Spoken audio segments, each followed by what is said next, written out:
All right, how's everybody doing? Today we are going to do some maintenance on a police bike.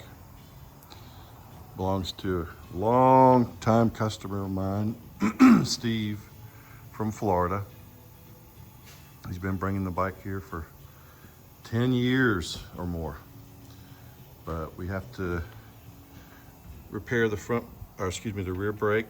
It's not holding any pressure, so we're gonna put a new master cylinder on there. We're gonna remove the old factory junky air shocks, put a new set of shocks on it. It needs a battery, so we're gonna put a battery in it and a couple other things. So I will be setting everything up and videoing what I'm doing for your entertainment value. Hang tight. Okay, the first thing we're going to do is remove the rear master cylinder and replace it with a new one from Drag Specialties. A lot of people would say, hey, why don't you just rebuild it? Okay, that's fine. A lot of times when you rebuild them, by the time customer pays the labor to rebuild it and you put it back together and something didn't work just right, and you gotta pull it back apart and do it again. Usually it works out best to go ahead and put a new one on there. Plus, over time, there is some corrosion that takes place on the paint. Some of these, like you can see right here on the cap, down here. So it's a better presentation. It's a lot less troublesome to go ahead and replace the master cylinder with a new one. So the first thing we're going to do is get the floorboard out of the way.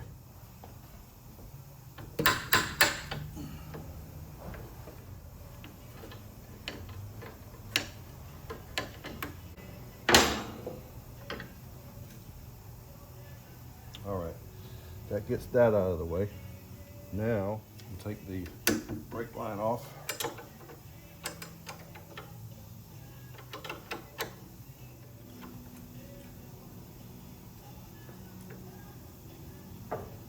Then we'll go ahead and remove the master cylinder from the bike.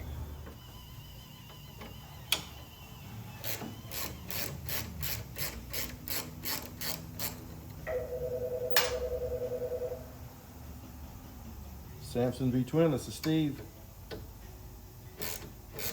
Good, how are you doing? Okay, so we are now going to remove the master cylinder from the foot pedal. All it is a cotter pin and a little push pin that goes through the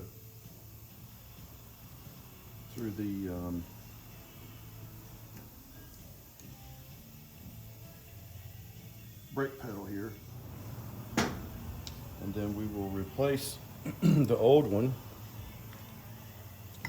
with the new one. Not a big deal. Not a big deal at all. See if I can find a new cotter pin. So instead of a cotter pin, we're going to put some we're going to use some aircraft safety wire, which will be just fine. Probably even better on this one.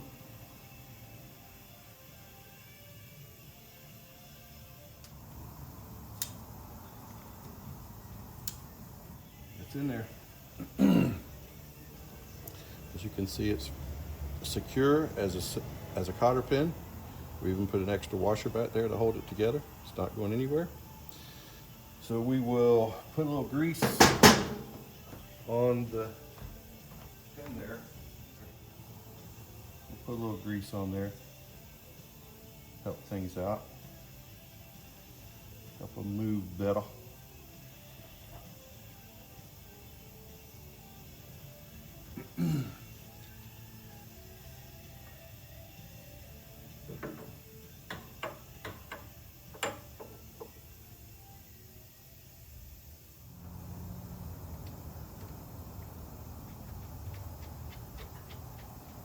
put the master cylinder bolts back in. A little blue Loctite for that. So we'll put a little blue Loctite on the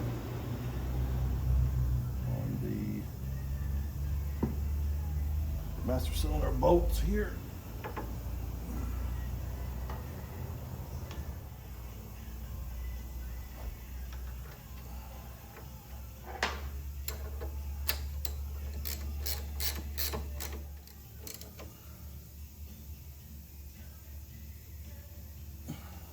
Okay. Now we can put the brake line back on.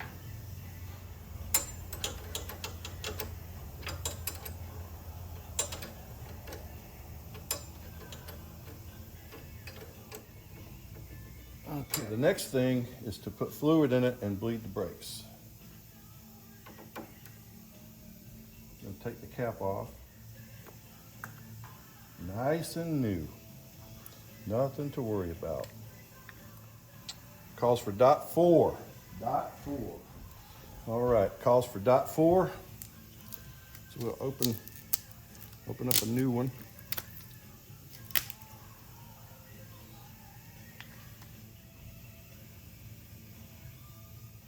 Now let's see if we can bleed it out.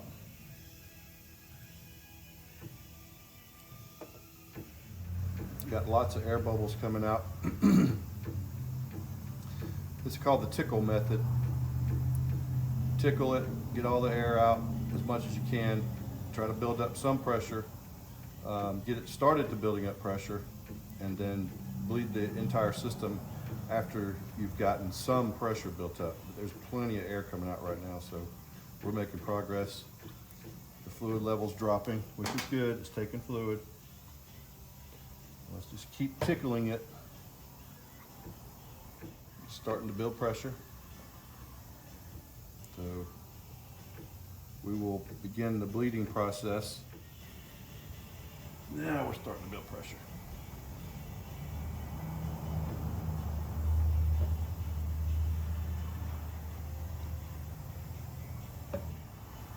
We got brakes, ladies and gentlemen. Looks like we might have a little bit of a leak here somewhere.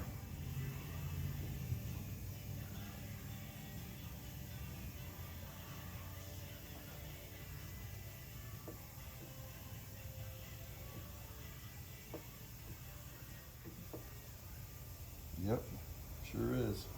So I will need to put 2 new copper gaskets in here.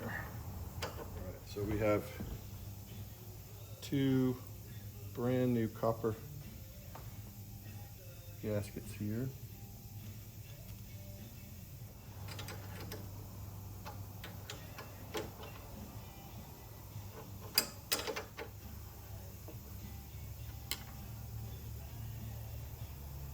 Okay. Put some more fluid in there.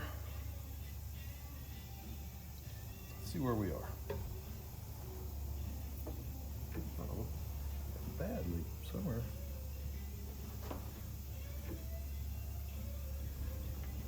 It's a brand new master cylinder.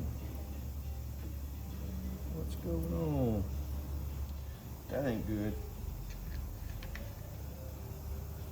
That ain't good.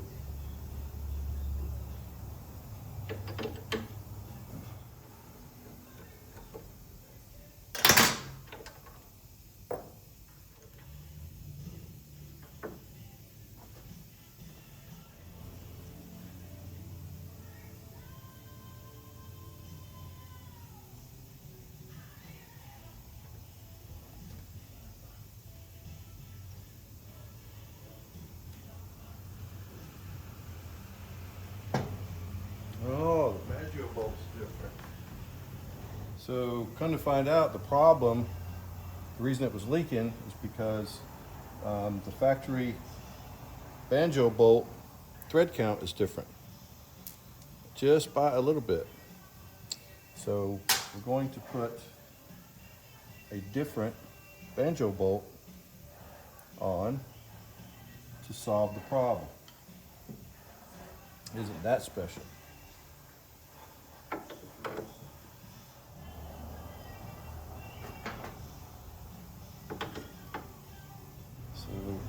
blue Loctite.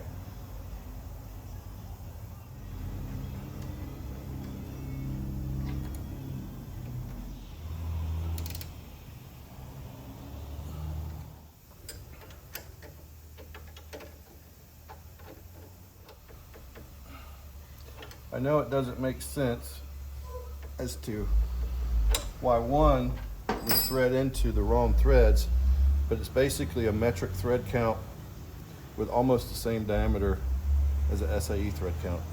It's fine. Just was just enough difference to make the brake fluid seep past the threads and the O-ring. So let's fill this back up. Probably won't have to do much bleeding. We'll check for a leak again. Tickle, tickle, tickle. Tons of air coming out. There we go. Now we got pedal. Hard as a rock, right there. Good to go. Good to go, right there. Now, are we leaking? No, we're not leaking. That's good. We have brake.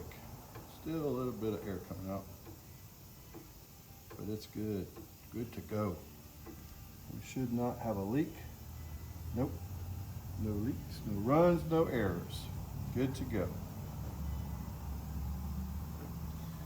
One final little bit of goodness there.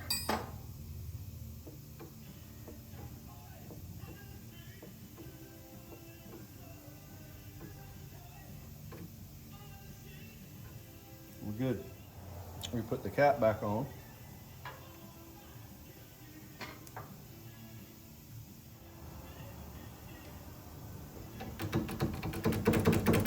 Can't beat it. I'm gonna put the peg back on.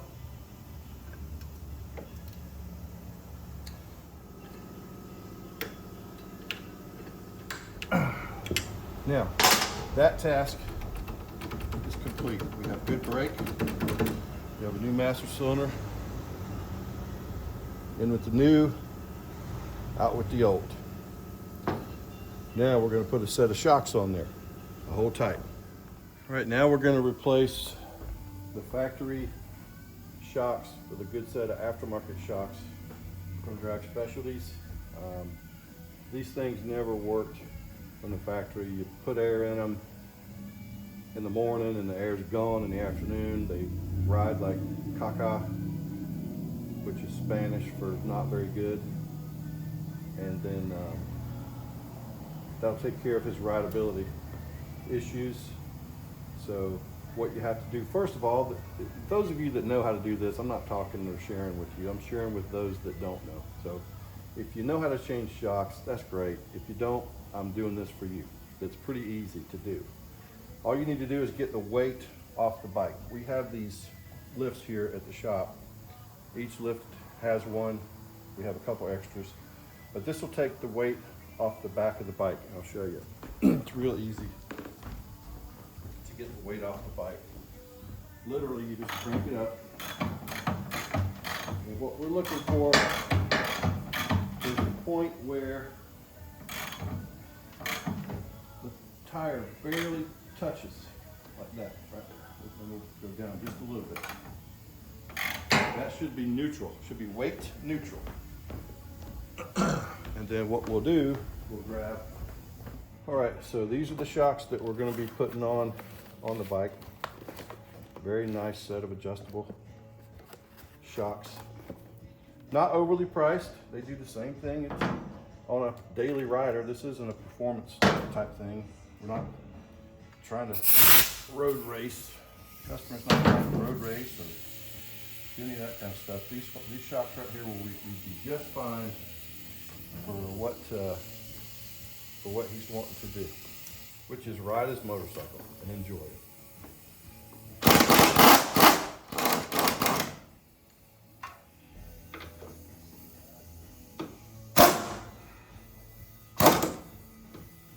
As you can see, these went on and off very easily because the weight is neutral. Okay, I'm going to go ahead and take the other side off so that we can replace them both.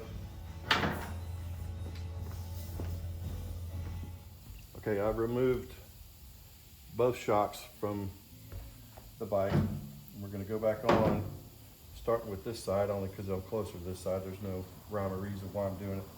But I am gonna put red Loctite on these bolts, because that's what you need to do on shocks. You don't want them backing out. A little red there, a bit of red there. Okay. So we're probably going to have to adjust the level of the bike, just because there's a slight difference in the shock length. Slight difference.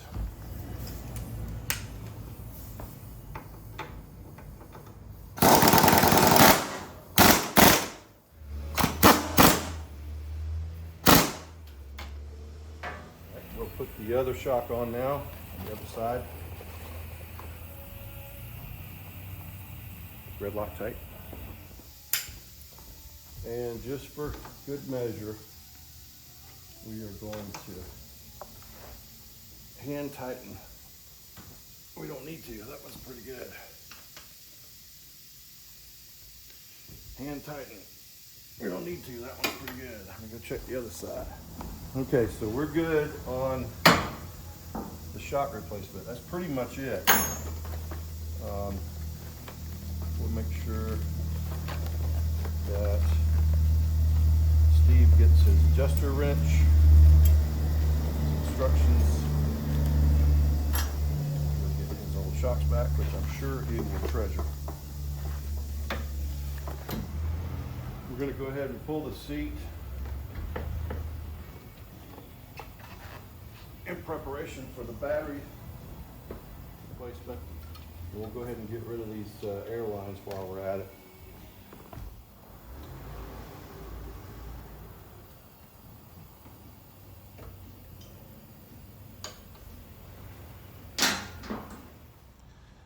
Okay, the next thing we're going to do for Steve is we're going to do a full service, which is all 3 fluids, oil filters, 2 spark plugs, and clean the air filter.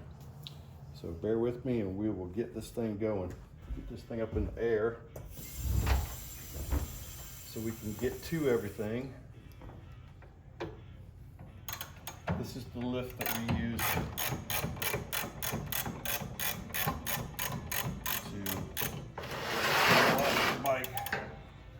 but sometimes it gets in the way, so we're going to move it right about there. Restabilize the bike so it don't fall off the lift. Get a Earl pan to drain the primary right here. This stuff always smells so pleasant. I love the smell of primary fluid in the morning. All right, that looks pretty clean, actually. Most of the time when that drains out, it's gray. So he's been either not riding or he's been taking care of it one way or the other. One way or the other. Sometimes you'll see some metallic shavings. Don't worry about it too much. This is magnetic, obviously, and it will pick up wear from the chain that's going around and around and around and around and around, but it's just natural.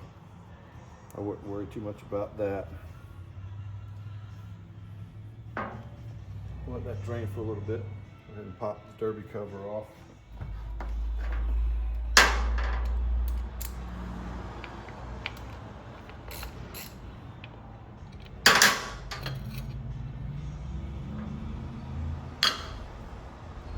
O-ring on that plug looked good. It wasn't pinched or ripped or anything, so it'll go back in there just fine and seal just fine. Not any problems. All right, let's drain the engine oil. The engine oil is always the one facing forward. I can feel around I've done this so much now, I can feel around and find my way. I'm gonna drain the engine oil now. Hopefully I won't drop this plug. Nope, not gonna drop it. And it looks clean. Steve, you've been doing good, bro. Look how clean that is. That's like a fresh, it's like you changed it. It's like you changed it and brought it to me to change. That's about as good of an oil as I've ever seen come out of a bike. Wow. Usually it's black. Shoot, you had never even ridden that one since last time it was serviced. All right, this O-ring looks good too. Nice and fresh, nice and supple. Still draining.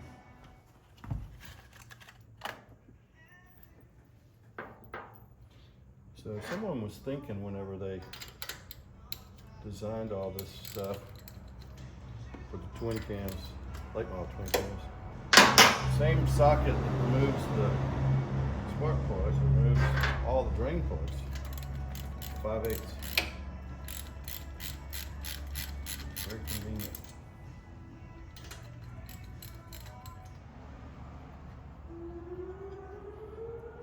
Did you hear that siren? I know you can hear it. Here in our town in Sampson, there was a tradition back, I guess, in the 20s and 30s,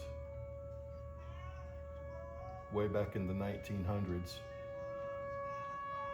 that the town would close on Thursday afternoons. And so the traditions stood, but nobody closes except for the bank. The bank closes on Thursday afternoon. And it's right at noon. I mean, exactly noon. So they sound the siren. Don't know why they do that. Every time it goes off, I think we're in the middle of a bomb attack. Hold on, let me grab the phone. Samson Big Twin, this is Steve. Good, how you doing? It's ready right now. I just got back from a test ride. It doesn't need anything but you to get on it and ride it. All right, man. Thank you.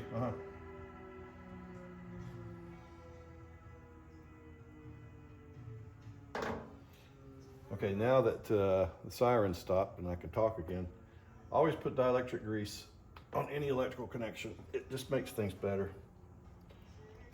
Next time you go to take these caps off, they'll pop right off. And it keeps the moisture out.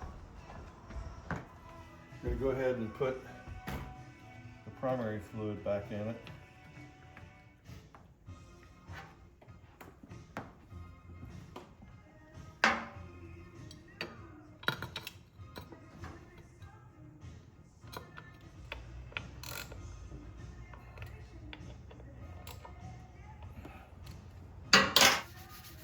Now we'll go across the other side and drain the transmission fluid.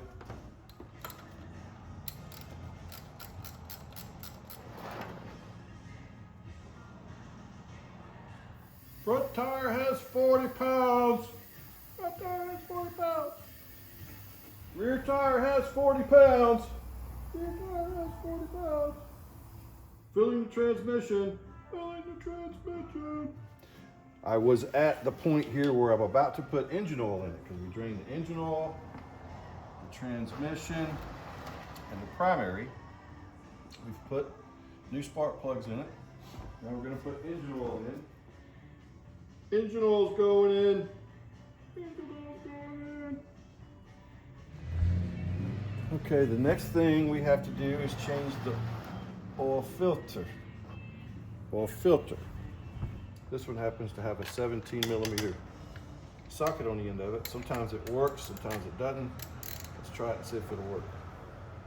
I don't have much strength due to an arm injury last year, but so far it's working. That one was on there.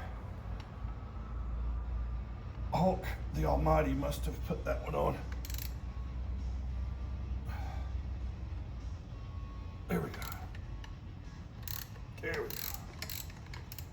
always makes a mess.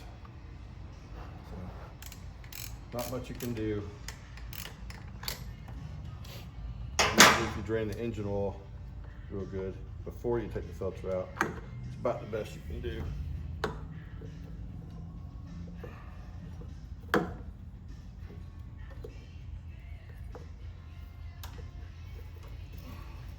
It's about the best you can do. Yeah, it was empty, so we did good. And we'll go back with the same type filter.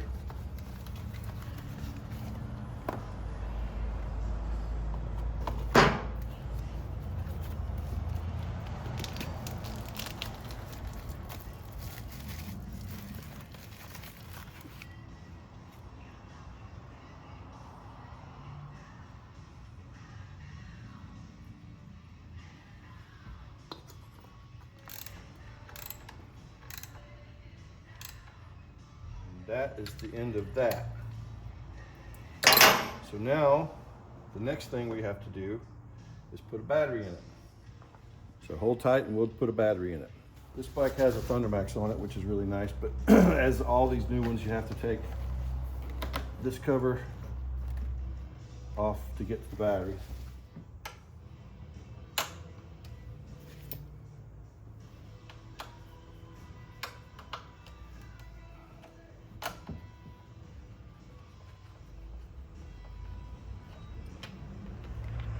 A lot of times when we go into these battery compartments, there's about 9,000 wires connected to the battery. That's not fun. Not fun. I was going to show a trick that I've learned over the years. I forget where I learned this from. I think it was Tyler. But go ahead and get the battery out of the bike, and I'll show you the trick here. Some of you might know this, some of you might not. But if you have an old grab strap, the strap that goes across here, you can use that grab strap to pull the battery out. Let me show you. Because these are hard to get out and they're heavy. And the older you get, the harder it gets. Just put the grab strap on like that,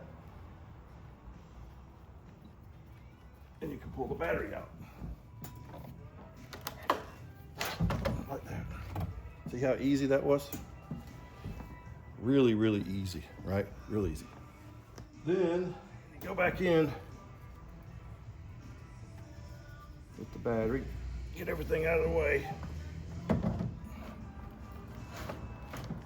Just like that. The battery's back in. Take the strap off. There you go. It's just a seat strap that goes right here. That's all it is. Very strong. Works great. That's your tech tip for today. How to use an old seat strap to your advantage.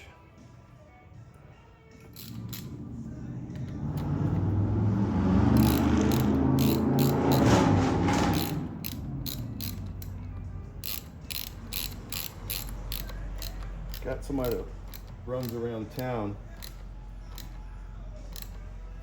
in a Japanese truck with a V8 in it, but thought it would be a good idea to take the mufflers off the thing and put some kind of straight pipe on it. Actually sounds like caca, which is Spanish for stupid. So I don't know why people do that, but they do it.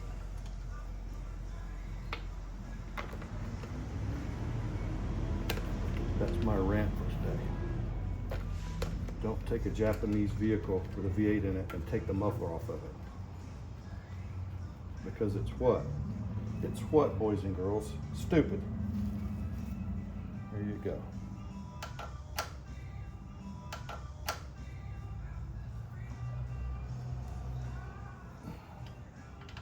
good to go. That's the battery replacement. Now, let's see if this bike will fire up.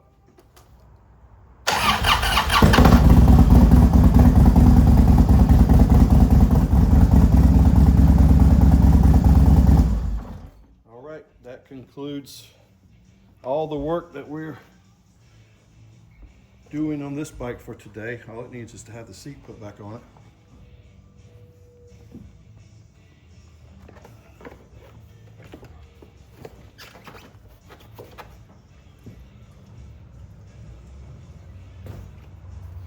All right, thanks for watching. We'll have more of these coming up. I'm gonna have a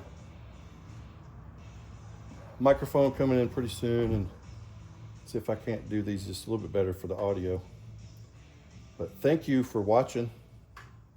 Don't forget to like and subscribe. That's what everybody tells me to say. I'd like for you to like and subscribe, but it's not something that, you know, just do it if you want to. I appreciate it if you do though. So thanks a lot. Till the next one.